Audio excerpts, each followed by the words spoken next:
this is Catherine Roseland with Board Game Geek TV here at Spiel 2014. I'm sitting here with Martin Wallace from Tree Frog Games, and he's here to talk about Onward to Venus, the newest game. Okay, hi Catherine. Yes, this is our latest release that has just been delivered to our stand. Thank God. It was looking like it was going to be here tomorrow, which is turning into a bit of a nightmare. Panicky, so this is actually the first time I've actually seen it out of the box. Oh wow, exciting. So we're looking forward to finding the deliberate mistake. Somewhere it will be in there. I'm sure somebody will write in from Board Game Geek explaining what counter is misprinted, but we'll wait and see. So, yeah, this is, as you can see, it's a science fiction game.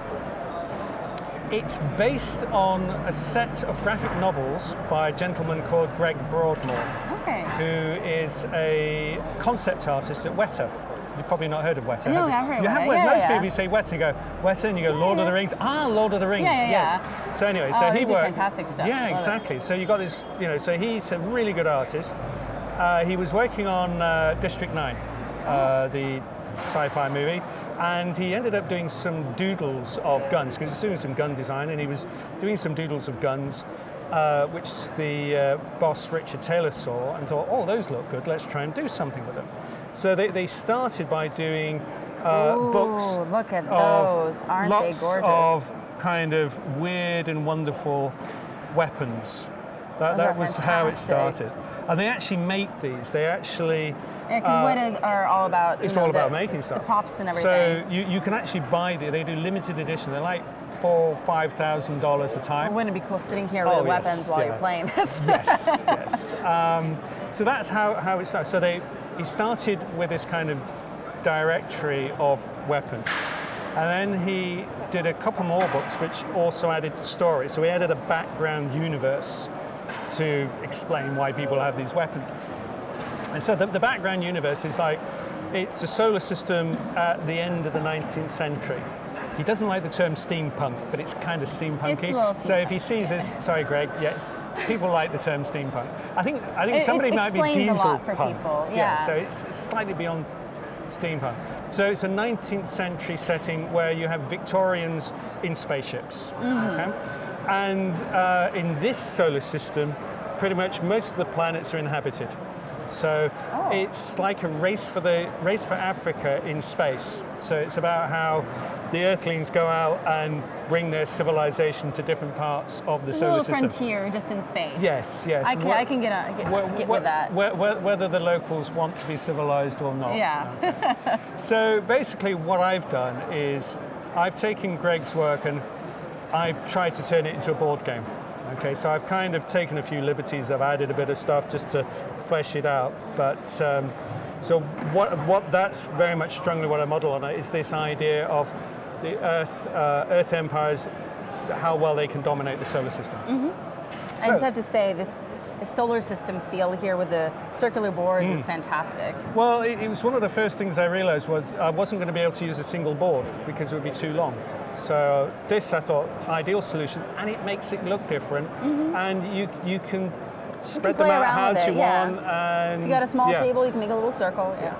So each player takes on a empire. So you've got yellow, which are the Germans. I've got red, who are the British. So there's slight differences in your starting cards, not major difference, but slight difference. Each player starts with, you've got 3 different types of military units. So you've got spaceships, I don't know if you can see that on there, and then you've got infantry, and then you've also got tanks, so but you don't start with any of those. So, and these start in orbit around Earth. So this is Earth here. You start with a hand, you start with 4 cards, and then you get dealt another, I think it's 6 cards. Actually, it should be 5 actually, but I'll have to check the rules on that. Which will be various weapons, various special cards that allow you to do things. The game lasts for 3 turns, and at the start of a turn, you place tiles on each of the planets, which varies depending on the number of players. You have a number of pass cubes that are placed on here, which determines the length of the turn. when it's your turn, you do one thing, okay? Most of the actions you will do will involve claiming a tile. You do that by moving something down to the planet. So this tile here, for instance, gives me more cards. So if I want to take that tile, I move a guy down there, and then I pick up two cards. So because you get the advantage immediately. Yeah, because this has got 2 cards marked on it. There are tiles which have got factories on, and mines, which is what you want to get more money, and also gives you victory points at the end of the game. So there aren't, at the moment we don't have any on Earth, but there is one, there's a factory over here. So as an action, I can move. Now only spaceships can move. They can take as many infantry with them as they want, and you can move up to 2 links. So I could go 1, 2, or if I don't use all of my movement, I can go 1, and then I can move something down to the planet's surface. And I can claim that factory, and then I just stick factory marker on there. Ooh, look at that. So very simple. Where it gets a little bit more complex is if I want to take a mine. Now a mine means you've got to fight the locals. Oh, right. You said you could have as many infantry as you want. As many infantry as you want. So you, as an action, could take 1 spaceship, and then this mine here has got a defense of 3. Okay. So combat, the way combat works is you roll the dice. So roll the dice. You take the highest number and the lowest number, and you get rid of the middle number. And the difference between those is 3. So that means you've got a defense of 3 plus another 3. So that means you need 6 combat points in all to defeat this mine. Oh. So each infantry is worth 1. Okay, so you could just, and each spaceship is worth 1. So you could just put all 4 down for the moment. In your hand, this card here is worth 2 points. Oh, look at that. So the little red markers at the bottom here. All so right. actually what you could do, that's 4 points there, that's 5, and you could just move 1 guy down, that's 6. So those cards, those cards get discarded, that goes away, you take a mine marker, and you stick it on there, okay? So most actions involve just taking a tile. So actually, it's not that complicated. It's just a case of which tile do you want. Yeah.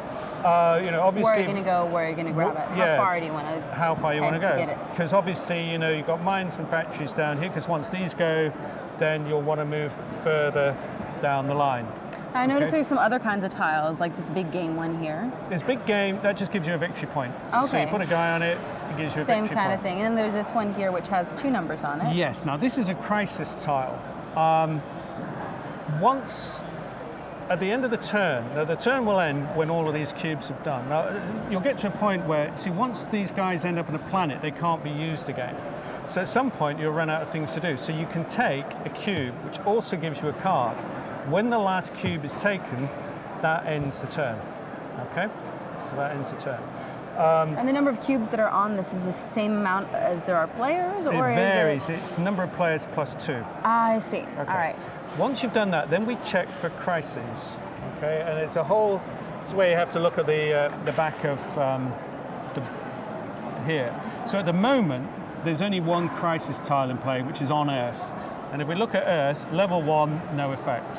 Okay. Now, if that stays there, in the next turn we draw more tiles. So there might be more crisis tiles placed on here. So the way this works is, if there's ever each tile there, the crisis level goes up by 1.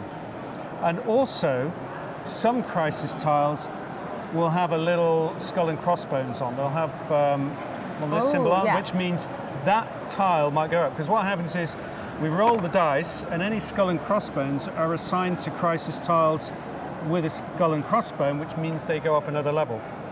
So there's a degree of, there's a little bit of uncertainty. You don't know whether a crisis is going to be triggered. If a crisis is triggered, what happens next depends on where that crisis happens. So for instance, Mercury, we've got Bazagoth Katoth the Blinded. And he's like this kind of Ming the Merciless character. So whoever's got the most, gets the most income, who's got the most factories and mines there, can use him to destroy other players' stuff, because he'll basically do evil things for you if you give him money. Venus, they don't like being invaded. So if there's a crisis on Venus, the Venusians will rise up and destroy your stuff, will attack your forces. Earth, there could be a robot revolution. They've just started developing artificially intelligent robots. And we know what happens when AI takes over. So that could end the game, in that the robots revolt and Earth is destroyed. The Moon Men are preparing a secret attack on Earth. So for them, nothing happens till they get level 4, but when they reach level 4, all hell breaks loose. Similar thing with the Martians. The Martians have to invade Earth. So Ganymede, nothing happens. People like each other, so any tension there, any crisis tiles there just disappear. Titan, we have pirates, and then Kuiper Belt, we have these aliens from another galaxy. So if we get a crisis there, these aliens just suddenly start destroying planets. Start moving their way in, yeah, okay. So because crisis tends to affect the player with the most stuff, if you've got the most stuff on Earth and there's a crisis here, then you'll want to sort it out. But that means going there and fighting, because as you can see, a crisis tile has got a defensive value. The same way that the mine did. Exactly. Yeah. So what it does is it creates an interesting dynamic where it's like, okay, if I do get in the lead there, then I'm going to have to deal with this crisis, because if the crisis gets worse, it's going to hurt me. Exactly. So that's the way the crises work. So if there is a crisis, you resolve. If there isn't, we move on, and then we do the next turn where we put more stuff out, and players reset their pieces so they go back into orbit, and then we do it all over again. You get income based on the factories of mines. So a factory will give an income of 2, a mine will give an income of 3. Because you do have money, you use money to buy additional units. That was an action. Okay. Yeah. So there are other actions which I didn't explain. So basically there's move, claim a tile, buy military units, do an action on a card, or take a pass cube. So those are all clearly listed there, and the costs are listed here. Now, how long will a typical game tend to take? You can probably play this an hour and a half, an hour to 90 minutes. And you mentioned that did you say that you could have different planets depending on how many people you are playing? It's always the same number of planets. Okay. All you're doing is varying the number of tiles you have on. Okay. Now, under normal circumstances, you can't attack other players. So it's generally a peaceful game in that if I get a factory here, it will stay my factory. If you get a mine here, it will stay on mine. But I hear there's a but in there. There is a but. There's what's called the tension tile. Ooh. Okay, the tension tile's got a little question mark on it. Yeah. Because the defense depends on how much stuff the defender's got. So you've got a mine there. I might try and, by claiming this tile, if I successfully claim this tile, then I can take your mine off of you and replace it with another one. But that means the tension tile goes, which means you can't get your own back. Okay? So the defense depends on how much stuff you've got there. So at the moment, you've got a combat strength of 4, so your defense is 4. Plus, obviously, I have to roll the dice. So in that case, that would be another 4. This, by the way, means I have to lose a unit. That's the skull and crossbones. So skull and crossbones means a unit dies after it's used its combat points. But so there are casualties. But that is the only way you can directly attack another player. At the end of 3 turns, we score points. So it's an area majority thing. So whoever's got the most income scores 10 victory points, second scores 7, third scores 4. And in the case of a tie, you score the same. So if 2 people scored for first, they both get 10. So yes, it's a nice area majority game. And how many rounds did you say? There's three turns in all. So you just basically keep track. Yeah, it's the 3rd turn. So yeah, it plays quickly. It's fairly easy to set up. As I say, the core of the game is which tile do you want? Most of the time it's like, look for a tile. It's like, oh, I need more cards, so I'll go down there. Or it'd be really cool to get a factory because obviously they're easy to get and they give you income. Or do you take your time and build up your units and try and take mines, which are going to give you more income, but they have a higher defense. Fantastic. And how many players did you say it was? 2 to 5. 2 to 5. 2 to 5. Great. Yes. So, yeah. And does the amount of players have anything to say with the amount of time it takes to play, or does it tend to just be an hour and a half? It would still tend to be an hour and a half because even though you've got more players, the stuff goes quicker. Exactly. I mean, there's more tiles to claim, but they will go quicker. Thank you so much. Okay, well, it's been a pleasure. That was Onward to Venus Okay. from Tree Games. Thank you. Thank you. Thank you. Right.